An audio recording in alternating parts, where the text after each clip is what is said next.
اللہ تبارک و تعالیٰ کے ببرکت نام سے ابتدا ہے جو دلوں کے رازوں سے خوب واقف ہے۔ السلام علیکم دوستو، welcome on S G A stories. دوستو، آج ہم حضرت امام حسین کے کچھ واقعات کا حصہ دوم لے کر آئے ہیں۔ دوستو، بخاری شریف میں ایک روایت موجود ہے کہ ایک مرتبہ حضور نبی کریم صلی اللہ علیہ وآلہ وسلم مسجد نبوی میں تشریف فرما تھے۔ حضور نبی کریم صلی اللہ علیہ وآلہ وسلم کے ارد گرد آپ کے جانثار آپ کے صحابہ کرام بھی بیٹھے تھے۔ اسی وقت حضور نبی کریم صلی اللہ علیہ وآلہ وسلم کی خدمت اقدس میں ایک کھجوروں کا ٹوکرا پیش کیا گیا، اور یہ کھجوروں کا ٹوکرا زکوٰۃ کی کھجوروں کا ٹوکرا تھا۔ اب حضور نبی کریم صلی اللہ علیہ وآلہ وسلم مسجد نبوی میں تشریف فرما تھے،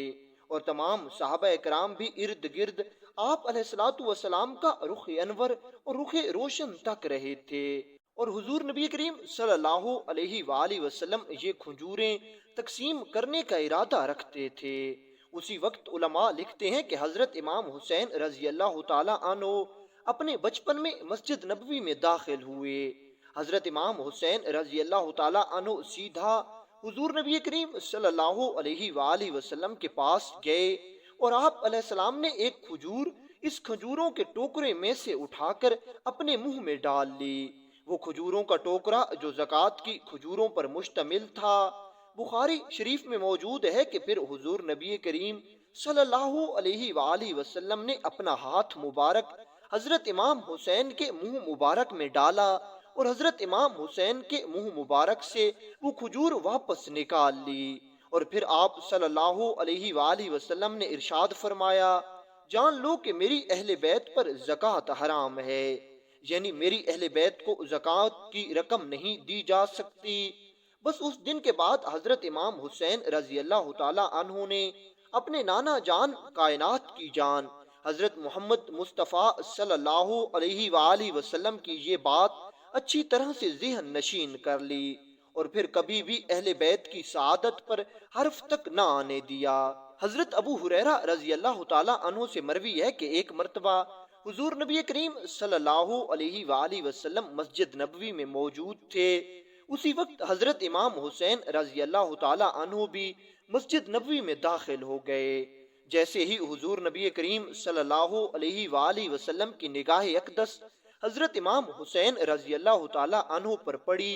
پھر حضور نبی کریم صلی اللہ علیہ وآلہ وسلم نے حضرت امام حسین رضی اللہ تعالی عنہ کو اپنی گوش مبارک میں اٹھا لیا۔ پھر حضرت ابو ہریرہ رضی اللہ تعالی عنہ فرماتے ہیں کہ اس کے بعد حضور نبی کریم صلی اللہ علیہ وآلہ وسلم نے جیسے ہی حضرت امام حسین کو اپنی آغوش میں لیا تو حضرت امام حسین حضور نبی کریم کی داڑھی مبارک سے کھیلنے لگے۔ تھوڑی دیر بعد حضرت امام حسین رضی اللہ تعالی عنہ ابھی تک داڑھی مبارک سے کھیل رہے تھے۔ پھر حضور نبی کریم نے اپنا منہ مبارک کھولا اور حضرت امام حسین کے منہ مبارک میں ڈال دیا۔ پھر حضور نبی کریم صلی اللہ علیہ وآلہ وسلم نے حضرت امام حسین رضی اللہ تعالی عنہ کے لیے یہ دعا بھی ارشاد فرمائی، اور آپ فرمانے لگے، اے اللہ، میں حسنین سے محبت کرتا ہوں، اے میرے اللہ تو بھی حسین سے محبت فرما، اور جو جو حضرت امام حسین سے محبت کرتا ہے اے میرے اللہ تو اس سے بھی محبت فرما۔ اور پھر حضرت ابو ہریرہ رضی اللہ تعالی عنہ یہ بھی روایت کرتے ہیں کہ میں نے اس وقت یہ بھی حضور نبی کریم صلی اللہ علیہ وآلہ وسلم کے پاس بیٹھے ہوئے دیکھا کہ حضرت امام حسین حضور نبی کریم کے لعاب دہن کو اس طرح چوس رہے تھے جس طرح کوئی آدمی کھجور چوستا ہے۔ بالکل اسی طرح حضرت جابر بن عبداللہ رضی اللہ تعالی عنہ سے روایت ہے کہ آپ فرماتے ہیں کہ میں نے ایک مرتبہ حضور نبی کریم صلی اللہ علیہ وآلہ وسلم کو یہ ارشاد فرماتے ہوئے سنا کہ حضور نبی کریم صلی اللہ علیہ وآلہ وسلم یہ ارشاد فرما رہے تھے، جس کسی نے جنتی نوجوانوں کے سردار کو دیکھنا ہو، جس کسی نے جنتیوں کے سردار کو دیکھنا ہو، وہ حسین ابن علی کو دیکھ لے، کیونکہ میرا نواسا حضرت حسین ابن علی جنتی جوانوں کا سردار ہے۔ بالکل اسی طرح حضرت اسامہ بن زید رضی اللہ تعالی عنہ سے بھی روایت کیا جاتا ہے کہ حضرت اسامہ بن زید رضی اللہ تعالی عنہ ارشاد فرماتے ہیں کہ ایک مرتبہ حضور نبی کریم صلی اللہ علیہ وآلہ وسلم کی بارگاہ اقدس میں حاضر ہوا۔ جب میں حضور نبی کریم صلی اللہ علیہ وآلہ وسلم کے پاس پہنچا تو نبی کریم صلی اللہ علیہ وآلہ وسلم اس وقت اپنے جسم مبارک پر ایک کمبل اوڑھے ہوئے تھے، لیکن اس وقت مجھے ایسا محسوس ہوا کہ اس کمبل میں حضور نبی کریم صلی اللہ علیہ وآلہ وسلم اکیلے نہیں ہیں، آپ صلی اللہ علیہ وآلہ وسلم کے ساتھ کوئی اور بھی اس کمبل میں موجود ہے۔ مجھے یہ دیکھ کر کچھ حیرانی ہوئی تو میں نے حضور نبی کریم سے اس بابت پوچھا تو حضور نبی کریم نے اپنا کمبل مبارک کھول دیا تو حضرت اسامہ بن زید رضی اللہ تعالی عنہ ارشاد فرماتے ہیں کہ میں نے اس وقت دیکھا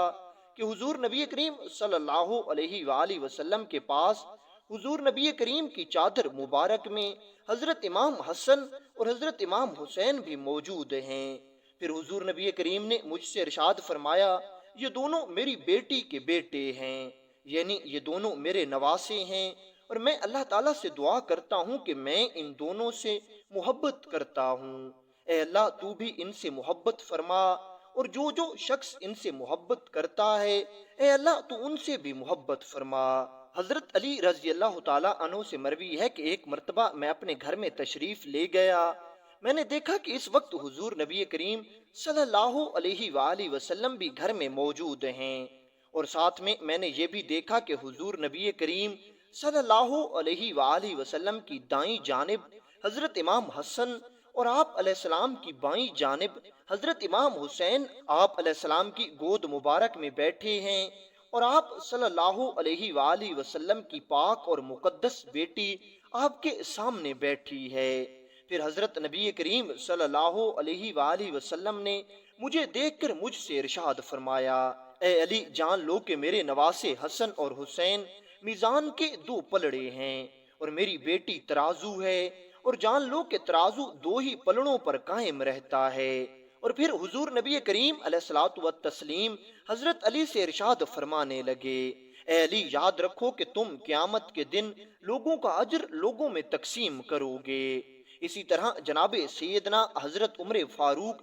رضی اللہ تعالی عنہ سے بھی ایک روایت مروی ہے کہ ایک مرتبہ حضرت عمر فاروق رضی اللہ تعالی عنہ نے دیکھا کہ حضور نبی کریم صلی اللہ علیہ وآلہ وسلم کی پشت مبارک پر حضرت سیدنا امام حسین رضی اللہ تعالی عنہ سوار ہیں، اور اس وقت حضرت امام حسین رضی اللہ تعالی عنہ کے ہاتھ مبارک میں ایک ڈوری ہے، اور ڈوری کا دوسرا سرا خود حضور نبی کریم صلی اللہ علیہ وآلہ وسلم نے اپنے دستے اقدس میں پکڑا ہوا ہے۔ پھر حضرت امام حسین جس طرف اس ڈوری سے اشارہ کرتے حضور نبی کریم صلی اللہ علیہ وآلہ وسلم بھی حضرت امام حسین کے اشاروں پر اسی طرف چل پڑتے۔ حضرت عمر فاروق رضی اللہ تعالی عنہ ارشاد فرماتے ہیں کہ میں نے جیسے ہی یہ سارا منظر دیکھا کہ حضور نبی کریم حضرت امام حسین کو سواری کرا رہے ہیں تو میں نے اسی وقت کہہ دیا کیا خوب سواری ہے۔ جب حضور نبی کریم صلی اللہ علیہ وآلہ وسلم نے یہ سنا تو آپ مجھ سے فرمانے لگے اے عمر اگر سواری خوب ہے تو اس کا سوار بھی خوب اور عمدہ ہے، یعنی حضور نبی کریم صلی اللہ علیہ وآلہ وسلم نے حضرت امام حسین کی تعریف بھی کر دی کہ فقط سواری اچھی نہیں ہے بلکہ اس کا سوار بھی عمدہ ہے۔ حضور نبی کریم صلی اللہ علیہ وآلہ وسلم کا حضرت امام حسین رضی اللہ تعالی عنہ سے پیار اور محبت لازوال تھی۔ روایات میں آتا ہے کہ ایک مرتبہ حضور نبی کریم صلی اللہ علیہ وآلہ وسلم کہیں تشریف لے جا رہے تھے کہ آپ علیہ الصلوۃ والسلام نے حضرت سیدہ طیبہ طاہرہ یعنی مخدومہ کائنات اپنی بیٹی مبارک کے گھر کے قریب سے کسی کے رونے کی آواز سنی۔ جب حضور نبی کریم صلی اللہ علیہ وآلہ وسلم نے اپنی بیٹی مبارک سیدہ کونین کے گھر کے قریب سے کسی کے رونے کی آواز سنی تو حضور نبی کریم صلی اللہ علیہ وآلہ وسلم اپنی بیٹی کے پاس چلے گئے، اور جب اپنی بیٹی سے دریافت فرمایا کہ کون رو رہا ہے تو آپ کی بیٹی آپ سے عرض کرنے لگی ابا جان میرا بیٹا امام حسین رو رہا ہے۔ یہ سن کر حضور نبی کریم صلی اللہ علیہ وآلہ وسلم ارشاد فرمانے لگے اے میرے جگر کا ٹکڑا حسین کو رونے نہ دیا کر، جب حسین روتا ہے تو مجھے تکلیف ہوتی ہے، اس لیے تو حسین کا خیال رکھا کر اور اس کو کبھی رونے نہ دینا۔ اسی طرح حضرت یعلا بن عمر رضی اللہ تعالی عنہ سے روایت ہے کہ حضور نبی کریم صلی اللہ علیہ وآلہ وسلم نے ارشاد فرمایا، اے لوگو سن لو کہ حسین مجھ سے ہے اور میں حسین میں سے ہوں۔ اب جو اس میرے نواسے حسین سے محبت رکھے گا، اللہ عز و جل بھی اس سے محبت رکھے گا، اور جو میرے اس نواسے سے بغض اور دشمنی رکھے گا، اللہ عز و جل بھی اس سے بغض اور دشمنی رکھے گا۔ بالکل اسی طرح مسند امام احمد بن حنبل میں جناب حضرت ابو ہریرہ رضی اللہ تعالی عنہ سے روایت ہے کہ حضور نبی کریم صلی اللہ علیہ وآلہ وسلم نے ارشاد فرمایا، جس نے حسین بن علی سے محبت کی اس نے مجھ سے محبت کی، اور جس نے میرے نواسے حسین بن علی سے بغض یا دشمنی رکھی اس نے مجھ سے بغض یا دشمنی رکھی۔ اور ترمذی شریف میں ایک اور بھی حدیث موجود ہے جس کو براء بن عازب رضی اللہ تعالی عنہ نے نقل کیا ہے کہ حضور نبی کریم صلی اللہ علیہ وآلہ وسلم نے جب حسنین کریمین کو دیکھا تو آپ نے انہیں دیکھ کر یہ دعا اللہ تعالیٰ سے مانگی، اے اللہ میں اپنے حسنین کریمین سے محبت کرتا ہوں، اور اے میرے اللہ تو بھی ان سے محبت فرما۔ دوستو روایات میں آتا ہے کہ ایک مرتبہ بچپن میں حضرت امام حسن اور حضرت امام حسین نے حضور نبی کریم صلی اللہ علیہ وآلہ وسلم اور سیدہ کونین کی موجودگی میں کشتی کی۔ جب دونوں صاحبزادے آپس میں کشتی کر رہے تھے تو اس وقت حضور نبی کریم نے حضرت امام حسن کو یہ ارشاد فرمایا کہ حسن حسین کو پکڑ لو، حسن حسین کو پکڑ لو۔ یعنی حضور نبی کریم صلی اللہ علیہ وآلہ وسلم حضرت حسن کی طرف ہو گئے اور حضرت حسن کو مشورہ دے رہے تھے کہ اے میرے بیٹے حسن حسین کو پکڑ لو۔ جب سیدہ کونین نے اپنے بابا جانی کی یہ بات سنی تو آپ اپنے بابا جان سے عرض کرنے لگی، بابا جانی حسن بڑا ہے اور حسین چھوٹا ہے، اور آپ بڑے کی طرف ہو گئے ہیں اور بڑے کو کہہ رہے ہیں کہ چھوٹے کو پکڑ لو۔ یہ سن کر حضور نبی کریم صلی اللہ علیہ وآلہ وسلم مسکرا کر اپنی پاک اور مقدس بیٹی سے ارشاد فرمانے لگے، بیٹے اگر میں نے حسن کو یہ کہہ دیا ہے کہ حسین کو پکڑو تو دوسری طرف جبرائیل علیہ السلام حضرت امام حسین کو یہ کہہ رہے ہیں کہ حسن کو پکڑو، یعنی حضرت جبرائیل علیہ السلام امام حسین کی طرف ہو گئے ہیں اور میں حضرت امام حسن کی طرف ہو گیا ہوں۔ بالکل دوستو اسی طرح حضرت انس رضی اللہ تعالی عنہ سے ایک روایت ہے کہ حضرت امام حسین رضی اللہ تعالی عنہ حضور نبی کریم صلی اللہ علیہ وآلہ وسلم سے مشابہ تھے، اور آپ یہ بھی فرماتے ہیں کہ ایک مرتبہ حضرت ابو بکر صدیق رضی اللہ تعالی عنہ نے حضرت امام حسین کو کھیلتے ہوئے دیکھا تو لپک کر حضرت امام حسین کو اپنی گود میں اٹھا لیا اور کافی پیار کیا، اور پھر تھوڑی دیر بعد حضرت امام حسین سے آپ فرمانے لگے، میرے ماں باپ آپ پر قربان ہوں، آپ حضرت علی کے مشابہ نہیں ہیں بلکہ آپ حضور نبی کریم صلی اللہ علیہ وآلہ وسلم کے مشابہ ہیں۔ اس وقت حضرت علی رضی اللہ تعالی عنہ حضرت ابوبکر صدیق کے ساتھ کھڑے تھے، اور آپ نے جیسے ہی یہ سنا تو آپ بھی مسکرانے لگے۔ روایت میں آتا ہے کہ ایک مرتبہ حضور نبی کریم صلی اللہ علیہ وآلہ وسلم اپنے چند صحابہ کرام کے ساتھ ایک گلی سے گزر رہے تھے۔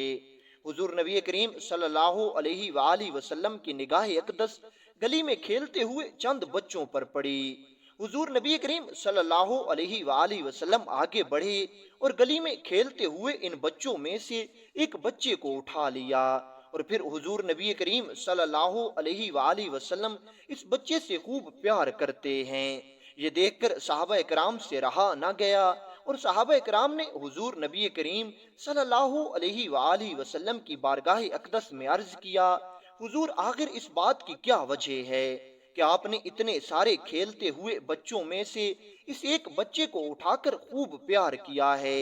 آپ نے فقط اسی ایک بچے ہی کو کیوں اٹھایا ہے؟ حضور ہمیں بھی اس بابت کچھ رہنمائی فرما دیں۔ پھر حضور نبی کریم صلی اللہ علیہ وآلہ وسلم اپنے صحابہ کرام سے ارشاد فرمانے لگے، اے میرے صحابہ اجمعین، میں نے اس چھوٹے بچے کو ایک مرتبہ اپنے نواسے حضرت امام حسین کے قدموں کی خاک اٹھا کر اپنی آنکھوں پر ملتے ہوئے دیکھا ہے۔ اس وجہ سے مجھے یہ بچہ بہت عزیز ہے۔ جب سے میں نے اسے دیکھا ہے تب سے مجھے اس سے بھی محبت ہو گئی ہے، اور اب میں قیامت کے دن اس کی اور اس کے والدین کی شفاعت بھی کروں گا۔ دوستو، اسی طرح ایک بہت ہی ایمان افروز واقعہ اور بھی نقل کیا جاتا ہے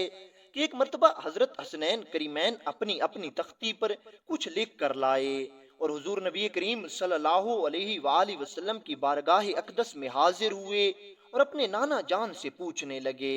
نانا جان ہمیں بتائیے کہ ہم میں سے کس کا خط زیادہ خوبصورت ہے اور ہم میں سے کس نے اچھے انداز میں یہ تختی لکھی ہے۔ حضور نبی کریم صلی اللہ علیہ وآلہ وسلم چونکہ دونوں شہزادوں سے محبت اور پیار کرتے تھے، اس لیے آپ نے دونوں میں سے کسی کی بھی دل شکنی کرنا مناسب نہیں سمجھا،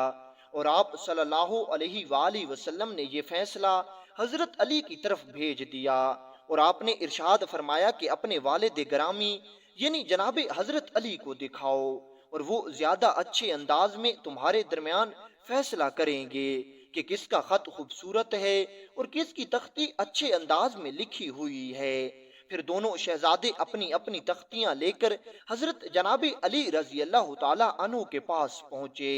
حضرت علی رضی اللہ تعالی عنہ نے جب دونوں کی تختیاں دیکھیں اور یہ بھی سنا کہ حضور نبی کریم صلی اللہ علیہ وآلہ وسلم نے دونوں کے درمیان فیصلہ نہیں کیا اور فیصلہ آپ کی طرف بھیج دیا ہے، تو آپ فوراً سمجھ گئے کہ حضور نے میری طرف فیصلہ کیوں بھیجا ہے۔ اس وجہ سے آپ نے بھی ان دونوں شہزادوں کے درمیان ہرگز فیصلہ نہ کیا اور دونوں شہزادوں کو سیدہ کونین یعنی دونوں شہزادوں کی ماں کی طرف بھیج دیا، اور آپ فرمانے لگے کہ تمہارے خط کا فیصلہ تمہاری ماں کرے گی۔ جب دونوں شہزادے حضرت علی سے اپنی ماں کی طرف گئے تو مخدومہ کائنات سیدہ کونین نے جب ان دونوں شہزادوں کی تختیاں دیکھیں تو ساری بات آپ کی سمجھ میں آ گئی کہ حضور نبی کریم صلی اللہ علیہ وآلہ وسلم اور حضرت علی رضی اللہ تعالی عنہ نے ان کے درمیان فیصلہ کیوں نہیں کیا۔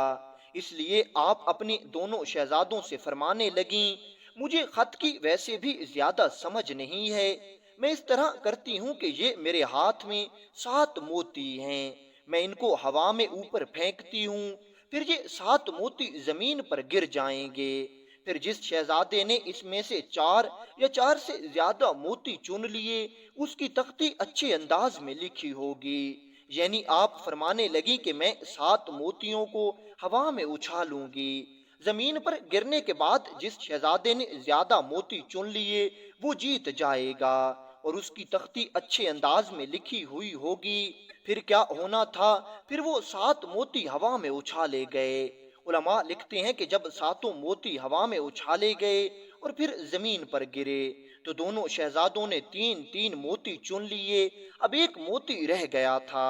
جو شہزادہ اس موتی کو اٹھا لیتا وہی جیت جاتا۔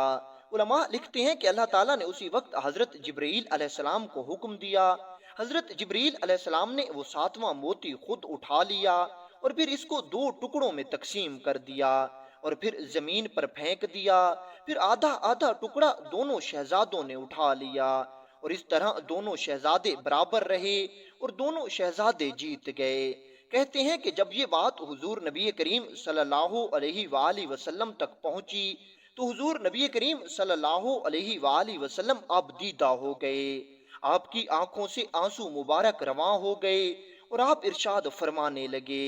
آج میرے اللہ کو میرے نواسوں کی چھوٹی سی رنجیدگی بھی منظور نہیں ہے، اور کل میرا اللہ انہی میرے نواسوں کو آزمائش میں ڈال دے گا اور انہی میرے نواسوں کو میری امت شہید کر دے گی۔